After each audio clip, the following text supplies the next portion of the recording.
Bonjour à tous, pour ce cinquième volet de la section calcul et analyse, nous allons nous intéresser aux polynômes du second degré. Les polynômes du second degré sont des formes, des expressions de type ax carré plus bx plus c. Donc, par exemple ici, vous le voyez à l'affichage, 2x carré moins 4x moins 5. Notre objectif est de savoir comment varie la quantité 2x carré moins 4x moins 5, par exemple, lorsque nous faisons évoluer x sur l'ensemble des réels. Alors, on l'a vu avec le premier degré, une forme ax plus b a une variation relativement simple. C'est-à-dire que si on a un nombre a positif, par exemple 2, mettons 2x plus 3, eh bien 2x plus 3 varie en fonction de x avec un taux de variation qui est constant. Et donc nous avons une croissance dite linéaire, ce qui se traduit par une droite sur un graphique. Ici, l'addition d'un terme en x au carré ne va plus donner une droite graphiquement, mais une parabole. C'est-à-dire que nous allons systématiquement avoir un double sens de variation, avec une parabole qui montre d'abord une croissance puis une décroissance, ou alors une décroissance puis une croissance. Nous avons donc trois coefficients cette fois-ci, petit a pour 2 devant x au carré, petit b avec moins 4 ici devant x, et petit c avec moins 5 ici, qui est toujours l'ordonnée à l'origine, puisque effectivement, si x égale 0, graphiquement, eh bien y vaudra 0, moins 0, moins 5, donc moins 5. C'est-à-dire que nous avons dans le terme constant toujours la position du point d'intersection entre l'axe des y et cette fois-ci notre parabole. Prenons un deuxième exemple pour pouvoir comparer les deux avec volontairement bien entendu un premier coefficient qui cette fois-ci va être négatif, alors que dans l'exemple au-dessus il était positif. Bien, alors, la première chose à savoir faire, c'est de saisir ces expressions sur la calculatrice pour obtenir des tableaux de valeurs. Ici, en un seul tableau, on aura les résultats des deux fonctions. Comment fait-on pour entrer une fonction sur calculatrice? Si vous avez une Casio, vous allez dans le menu table, vous écrivez directement l'équation. Alors attention à la saisie de la variable x. Il y a une touche spécifiquement dédiée à la variable qui se situe dans cette zone-là de votre calculatrice. Et n'allez surtout pas utiliser alpha x, la lettre x, où la calculatrice ne reconnaîtra plus la variable. Donc c'est la touche qui s'intitule xθt. Alors évidemment, si vous avez deux fonctions comme ici, vous rentrez la première en y1, la seconde en y2. D'accord? Ensuite, vous allez à l'écran choisir l'option Range ou Set. Ça dépend du modèle de Casio. Ça concerne le choix des valeurs de x pour votre futur tableau de valeurs. En particulier ici, on choisira des valeurs de x entre -2 et 4. Et puis, une fois que vous avez choisi ces valeurs de x, vous choisissez l'option table à l'écran pour afficher le tableau de valeurs. Sur les TI, mêmes opérations en parallèle. Vous appuyez sur la touche Y égale ou F de X, ça dépend de la TI, donc en haut à gauche. Vous écrivez vos expressions, toujours en utilisant pour la variable la touche xθt qui se trouve dans la même zone que pour la Casio. Et puis, cette fois-ci, vous allez activer DefTable. Alors, ça n'est pas à l'écran, mais c'est une touche qui se trouve en haut, d'accord, en deuxième position ici, pour choisir vos valeurs de x. Et enfin, vous appuierez sur la touche Table pour afficher le tableau de valeurs. Donc, tout se passe sur la TI dans les touches du haut, ici, DefTable et ensuite Table. Vous obtenez donc un certain nombre de valeurs pour y1 et pour y2, ici nommé p de x et q de x. Et si tout s'est bien passé sur votre calculette, vous obtenez les valeurs qui s'affichent ici. Bien entendu, elles s'afficheront verticalement sur votre calculatrice. Alors, qu'est-ce qu'on obtient graphiquement?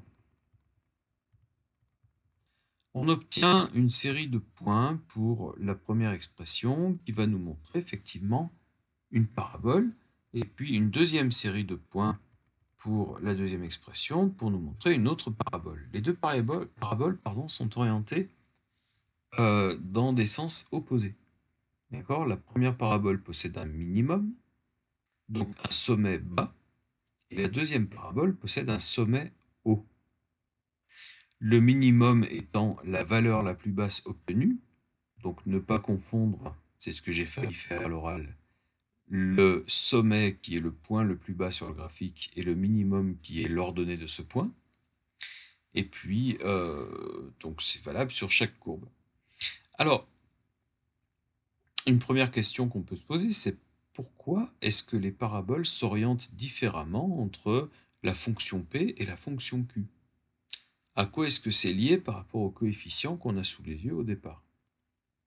La deuxième question, c'est comment retrouver par le calcul la position du sommet de la parabole? On s'en doute, ça va être un point intéressant pour un bon nombre d'exercices. Donc, comment savoir quelle valeur de x il faut choisir pour atteindre le sommet de la courbe? Et ensuite, quelle est la valeur du maximum ou du minimum?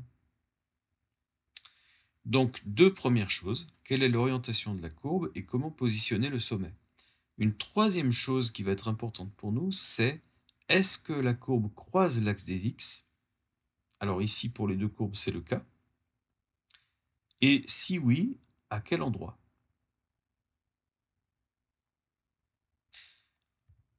Alors, nous allons déjà constater une chose. Donc, je rappelle évidemment le graphique et les expressions. C'est que si le premier coefficient est positif, comme dans P de x, alors j'ai forcément une parabole orientée dans ce sens. Et si le premier coefficient est négatif, elle sera orientée dans l'autre sens. Je ne vais pas faire ici la démonstration du pourquoi. On pourrait dériver P de x et Q de x et étudier le signe des dérivés, ça serait assez rapide. Et même le faire dans le cas général avec ax carré plus bx plus c. Vous avez fait ça au lycée, je ne reviens pas là-dessus. En tout cas, retenez bien ça tel quel. Je ne demanderai pas de précision là-dessus. Si petit a est positif, alors on dit classiquement que la courbe sourit, alors que si petit a est négatif, la courbe fait la tête. Très bien, deuxième chose, comment savoir quelle est la valeur de x qui est à la verticale du sommet de la courbe? Cette valeur de x, à retenir par cœur, est moins b sur 2a. Donc si vous connaissez les coefficients de votre expression, il vous suffit de les calculer, ou plutôt de faire le calcul de moins b sur 2a pour trouver l'abscisse du sommet. Attention, ça vous donne l'abscisse, pas l'ordonnée. Moins b sur 2a, vérifions avec la courbe de P, par exemple. J'ai un sommet qui est ici, que vaut moins b sur 2a? Eh bien, ça vaut 4 sur 4 égale 1. Effectivement, l'abscisse du sommet est égale à 1. Que vaut moins b sur 2a pour la fonction q? Moins 4 sur moins 2. Résultat 2. Le sommet se trouve à la verticale de l'abscisse 2. Effectivement, c'est ce qu'on constate. Donc on a dans cette diapo deux informations qui sont capitales. Il suffit de regarder les coefficients de votre expression de départ pour savoir comment votre courbe va être orientée et comment positionner le sommet, c'est-à-dire finalement quelle est la position de l'axe de symétrie de votre parabole. Axe de symétrie évidemment parallèle à l'axe des Y. Troisième chose qui nous intéresse, c'est le positionnement des points d'intersection des paraboles avec l'axe des X. Question à peu près indépendante de la question du sommet de la courbe. Alors, vous remarquerez que jusqu'à présent, on n'a pas parlé de delta. Or, vous pouvez avoir le réflexe, qui est parfois néfaste, de calculer delta dès que vous voyez ax carré plus bx plus c.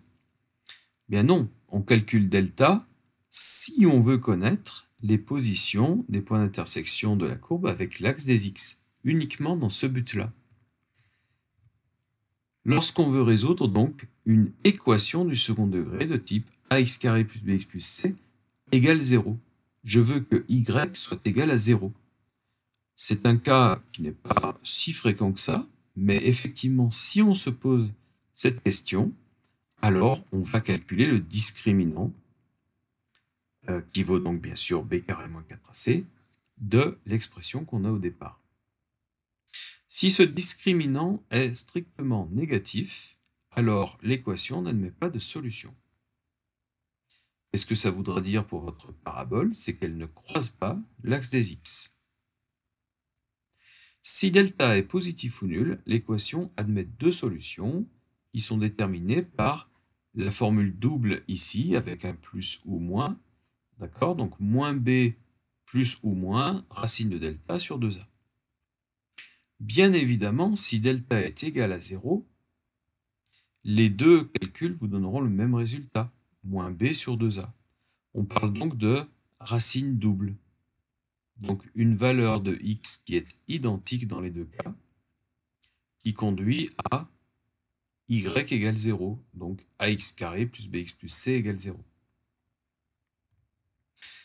Récapitulons un petit peu tous les cas de figure possibles en termes de signe de petit a pour l'orientation de la courbe et de signe de delta pour la présence ou non de racines au polynôme ou pour de solutions à l'équation du haut, ce qui est équivalent.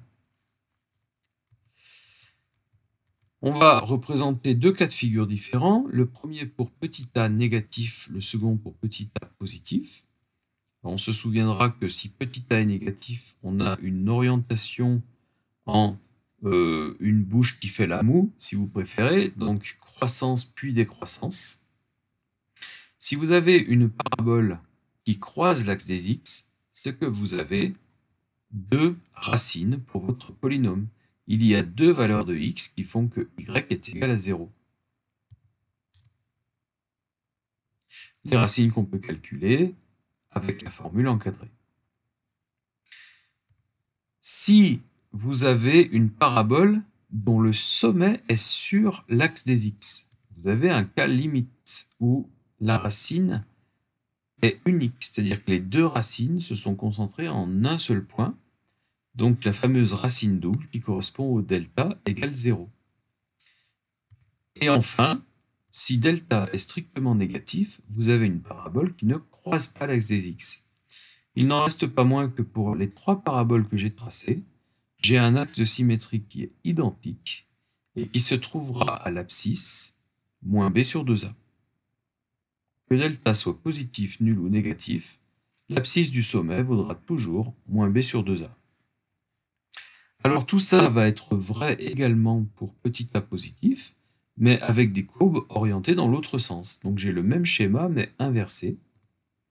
Voici une parabole telle que petit a est positif et delta strictement positif. Une autre limite où le sommet est sur l'axe des x à l'abscisse moins b sur 2a pour delta égale 0. Et enfin une troisième, sans racine pour delta strictement négatif. Toutes les trois, encore une fois, avec un axe de symétrie positionné à l'abscisse moins b sur 2a.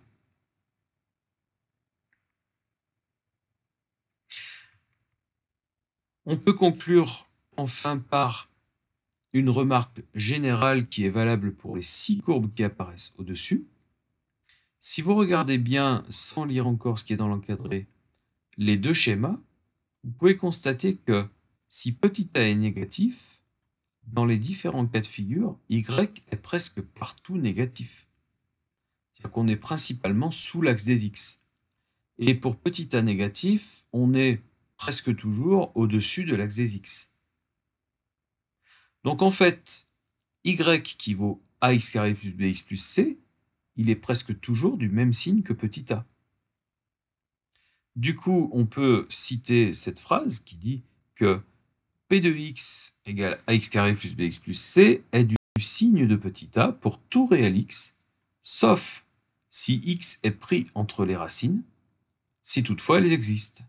Donc sauf dans le cas delta positif, et encore si on choisit petit x entre les racines. C'est la seule circonstance dans laquelle le signe de y sera opposé au signe de A. Dans tous les autres cas de figure, y est du signe de petit a, et donc le signe du premier coefficient de l'expression commande pour le signe du résultat global.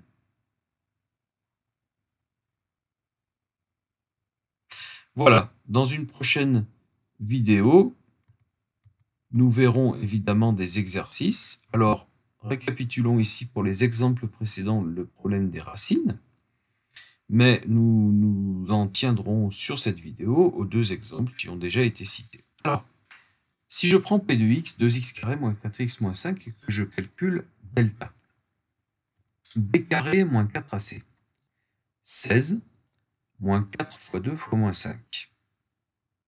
4 fois 2 fois 5, ça nous fait 40. 16 moins 4 fois 2 fois moins 5, ça donne donc 16 plus 40, 56. J'ai donc deux racines. Delta strictement positif. Les deux racines, donc les deux valeurs de x qui correspondent à y égale 0, correspondent à moins b plus ou moins delta, racine de delta sur 2a, pardon. Donc ici, moins b, 4, plus ou moins racine carrée de 56, le tout divisé par 2a qui vaut 4. Votre calculatrice vous dira, dans le cas de l'addition, vous obtenez 2,871, et dans le cas de la soustraction, vous obtenez moins 0,871. Ce qui correspond pour la courbe bleue, effectivement, au positionnement des points d'intersection de la parabole avec l'axe des x. 2,871 moins 0,871. Pour le polynôme q de x, je recalcule delta. Je le retrouve positif. Donc effectivement, ça me confirme qu'il existe deux racines distinctes qui, après calcul, vont se retrouver égales à moins 0,236 ou 4,236. Donc on a ici des choses qui sont moins évidentes, si vous voulez, au niveau numérique. C'est-à-dire que autant il était facile de le faire de tête ou à la main pour trouver la position du sommet, autant pour trouver le positionnement exact des racines, ou à peu près exact, eh bien non, il faut mener ces calculs-là. Voilà. On n'a pas vraiment le choix ici. Si on voulait résoudre l'équation ax carré plus bx plus c égale 0 à la main, ça serait un peu compliqué et ça nous ferait rebondir sur les formules qu'on a obtenues et qu'on est censé retenir ici. Dernière petite remarque sur le positionnement du sommet, je reviens là-dessus. Je vous ai dit qu'en calculant moins b sur 2a, on trouve l'abscisse du sommet. Comment trouver l'ordonnée du sommet? Donc ici, par exemple, pour la fonction q, la valeur maximale atteinte. Et bien, une fois que vous savez que l'abscisse du sommet vaut 2, il suffit de reporter x égale 2 dans l'équation, et vous pouvez calculer y. Moins 2 au carré, plus 4 fois 2, plus 1. Autrement dit, moins 4, plus 8, plus 1. Résultat, 5. Est-ce que le sommet est à une hauteur de 5? Oui, vu l'échelle. Un trait bleu pour 2, 4, 5, ça fonctionne. Voilà, comme vous pouvez le voir ici, mais je le ferai dans une prochaine vidéo, nous partirons cette fois sur différents exercices qui vous montreront comment appliquer tous ces résultats suivant telle ou telle question posée. Je vous remercie pour avoir suivi cette vidéo et comme d'habitude, je vous donne rendez-vous pour la prochaine. À bientôt.